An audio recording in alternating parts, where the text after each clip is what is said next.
नमस्ते दोस्तों। चलिए आज एक ऐसी कविता की गहराइयों में चलते हैं जो समय और समुंदर के पार दो बिल्कुल अलग दुनियाओं को एक साथ जोड़ती है। ये कविता उस संघर्ष की है जो हर इंसान के अंदर चाहत और जिम्मेदारी के बीच चलता रहता है। तो आइए इसके हर एक पहलू को आराम से समझते हैं। तो कविता शुरू होती है इस एक बहुत ही खूबसूरत इमेज के साथ, that sail which leans on light. सोचिए इसके बारे में। वो बादबान यानी जहाज का कपड़ा जो रोशनी पर टिका हुआ है, उसके सहारे झुका हुआ है। ये लाइन एकदम से एक उम्मीद और एक सफर का एहसास दिलाती है ना? ऐसा लगता है जैसे कोई मंजिल है, कोई रोशनी है जो उस जहाज को अपनी तरफ बुला रही है। ओके, तो इस लाइन का पूरा मतलब समझने के लिए हमें पहले ये देखना होगा कि कवि ने सीन क्या सेट किया है। ये जहाज आखिर है कहाँ और कर क्या रहा है। तो अब देखिए पूरा कॉन्टेक्स्ट सामने आ गया है। कवि कहते हैं ये एक शूनर है, यानी एक modern sail boat. Tired of islands, इन शब्दों से साफ है कि एक लंबे सफर पर है और अब थक चुका है। और फिर beating up the Caribbean for home, इससे उस स्ट्रगल का एहसास होता है। वो हवाओं से लड़ रहा है, मुश्किलों से जूझ रहा है, बस अपने घर लौटने के लिए। और बस यहीं से कवि एक जबरदस्त चीज करते हैं। वो अचानक से समय में छलांग लगाते हैं। वो इस नए जमाने के आम से सेलर के सफर को इतिहास के पन्नों से निकले एक महान सफर से जोड़ देते हैं। और ये है इस कविता का दिल, इसका कोर आइडिया। देखिए कवि क्या कर रहे हैं। वो एक आम से आज के ज़माने के सेलर को सीधे सीधे कंपेयर कर रहे हैं ग्रीक माइथोलॉजी के एक सबसे बड़े हीरो ओडिसियस से। जैसे ये स्कूनर कैरिबियन समुद्र में घर के लिए लड़ रहा है, ठीक उसी तरह ओडिसियस भी एजियन समुद्र में अपने घर इथिका लौटने के लिए संघर्ष कर रहा था। तो सवाल उठता है, आखिर ये ओडिसियस था कौन? ओडिसियस आम आदमी नहीं था। वो इथिका का एक महान राजा था जिसे ट्रोजन युद्ध के बाद अपने घर लौटने में पूरे 10 साल लग गए। उसका ये सफर इतना मुश्किल और एपिक था कि उस पर होमर ने दी ओडिसी नाम का महाकाव्य लिख दिया। ओडिसियस सिर्फ एक योद्धा नहीं है, वो घर लौटने की इंसानी चाहत का एक बहुत बड़ा सिंबल है। अब देखिए कवि उस सेलर के मन की उलझन को कैसे दिखा रहे हैं। एक तरफ तो वो पिता और पति है, उसे घर जाना है, लेकिन उसकी ये जो चाहत है, लॉन्गिंग, वो ग्नाल्ड सावर ग्रेप्स जैसी है, यानी उसमें अब एक कड़वाहट आ चुकी है। और फिर ये अजीब सी तुलना, लाइक दी अडल्टरर, जैसे कोई गलत राह पर चला गया इंसान जिसे हर समुद्री परिंदे, हर गल की चीख में अपनी प्रेमिका नौसिका का नाम सुनाई देता है। तो ये नौसिका कौन है जिसका जिक्र हुआ? दी ओडिसी में तो वो एक राजकुमारी थी, एक ऐसी लड़की जिसने ओडेसियस की मदद की थी।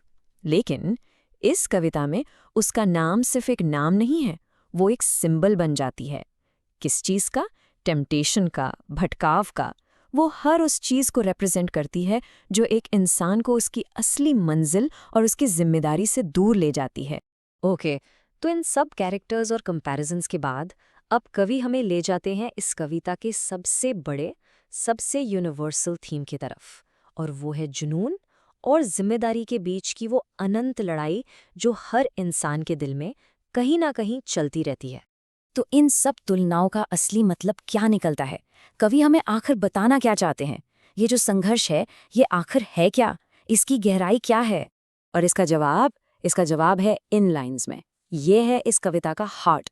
कवि साफ साफ कहते हैं कि जुनून यानी ऑब्सेशन और जिम्मेदारी यानी रिस्पॉन्सिबिलिटी के बीच की जो प्राचीन जंग है ना, वो कभी खत्म नहीं होगी। ये वही लड़ाई है जो हम सब रोज लड़ते हैं, उन चीज़ों के बीच जो हम करना चाहते हैं और उन चीज़ों के बीच जो हमें करना चाहिए।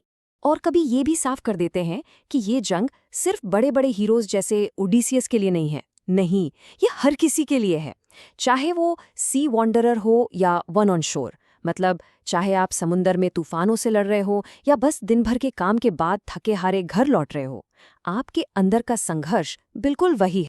तो ठीक है, ये संघर्ष सदियों से चल रहा है। तो क्या इतिहास की ये महान कहानियां, दी ओडिसी जैसी कहानियां, हमारी कोई मदद कर सकती हैं? इसका जवाब कविता के आखिर में मिलता है, और वो काफी सरप्राइजिंग है। देखिए ये लाइंस हमें सीधा दी ओडिसी में वापस ले जाती हैं। Since Troy side it's last flame, यानी जब ट्रोजन वॉर खत्म हुआ, and the blind giants boulder. ये उस साइक्लॉप्स की कहानी है जिसे ओडिसियस लड़ा था। कवि कहना चाहते हैं कि इन्हीं महान संघर्षों से, इन्हीं त्रासदियों से ही महान कविता यानी ग्रेट हेक्सामीटर्स पैदा होती। तो कभी इस बात को एक्सेप्ट करते हैं कि हाँ, ये जो क्लासिक्स हैं, ये पुरानी कहानियाँ हैं, ये हमें कंसोल कर सकती हैं, हमें दिलासा दे सकती हैं। इन्हें पढ़कर लगता है कि हम इस लड़ाई में अकेले नहीं हैं। ये स्ट्रगल हमेशा से इंसान का हिस्सा रहा है। लेकिन ठीक इसके बाद कवि एक छोटा सा लेकिन सबसे पावरफुल शब्दों का इस्तेमाल करते हैं, बट नॉट इनफ। बस इतना ही। वो दिलासा, वो सुकून काफ़ी नहीं है। उसकी एक लिमिट है। ये कहानियां हमें रास्ता दिखा सकती हैं, लेकिन हमारी आज की लड़ाई को हमारे लिए लड़ नहीं सकती। तो इन सब के बाद इस कविता का आखिरी मैसेज क्या है? हमें इससे क्या सीख मिलती है? चलिए इस पर बात करते हैं। तो चलिए सब कुछ समेटते हैं। पहली बात, ये जो चाहत और कर्तव्य की लड़ाई है ना, ये कोई नई चीज़ नहीं है। ये हमेशा से थी और हमेशा रहेगी। दूसरी बात, हमारी मॉडर्न लाइफ में भी उन्हीं पुरानी कहानियों की गूंज सुनाई देती है। तीसरी और सबसे इम्पॉर्टेंट बात, आर्ट और लिटरेचर, ये कहानियाँ हमें सुकून तो दे सकती हैं, पर हमारे प्रॉब्लम्स का फाइनल सोल्यूशन नहीं दे सकती। आखिर में हमारी लड़ाई हमें खुद ही लड़नी होगी, और यही सच्चाई हमें उस लंबी इंसानी परंपरा से जोड़ती है। तो ये था इस खूबसूरत कविता का एनालिसिस। अगर आपको ये पसंद आया तो ऐसे और भी कंटेंट के लिए सब्सक्राइब ज़रूर करें। देखने के लिए आपका बहुत बहुत शुक्रिया।